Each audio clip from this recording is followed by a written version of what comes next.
I want to thank Congressman Ellison and Grijalva for their leadership in addressing the real crisis that Americans face, and that's the jobs crisis. I was so happy to travel to Milwaukee to take part in the Speak Out for Good Jobs Now tour that was organized by the Congressional Progressive Caucus.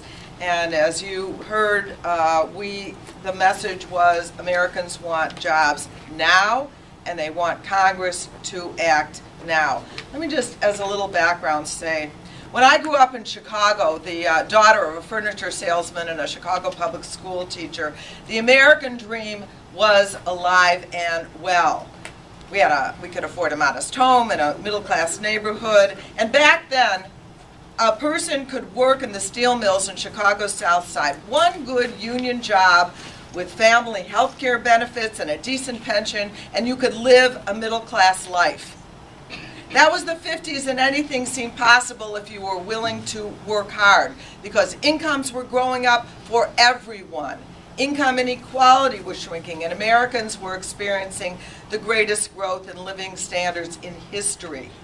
For most working families, the American dream was in reach, but today, after decades of attacks on organized labor, the passage of tax policies that favor wealthy individuals and corporations, growing disparity in income, the squandering of a budget surplus, the turning of a blind eye to Wall Street greed and recklessness, this dream is drowning in a sea of joblessness.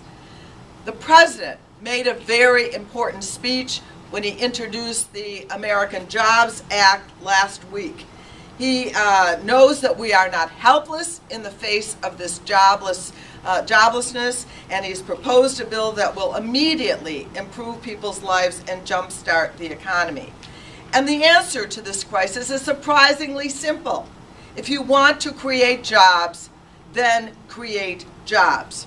More jobs for teachers and construction workers, our youth, long-term unemployed, and veterans. And these people become job creators. Never mind about the wealthiest people being the job creators.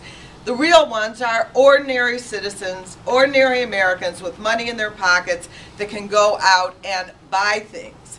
Demand is what is missing in the marketplace. Businesses don't need more confidence, they need more customers in order to justify any more hiring.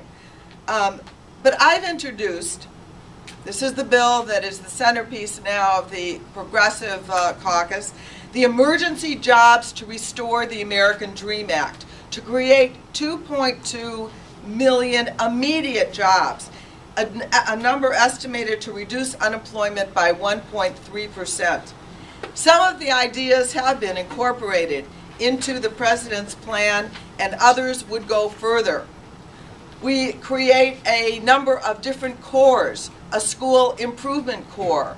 Ours goes even further than the president's, creating 650,000 jobs. A parks improvement corps to create 100,000 jobs for youth between the ages of 16 and 25. A student jobs corps, 250,000 more part-time work-study jobs for our kids that are looking for a future after they graduate. Neighborhood Heroes Corps, funding of teachers, cops, and firefighters, 300,000 more teachers. A health corps, grants to hire at least 40,000 healthcare providers. A community corps that will create 750,000 jobs to do needed work in our communities, including energy efficiency and recycling, and addressing blight and post-disaster relief. A child development corps, 100,000 jobs in early childhood education. These are things that are, every dollar in this bill is attached to a job. And we set deadlines on how soon these jobs need to be created, that they need to happen within 90 days, 120 days, that the money has to go out into communities. These are good jobs.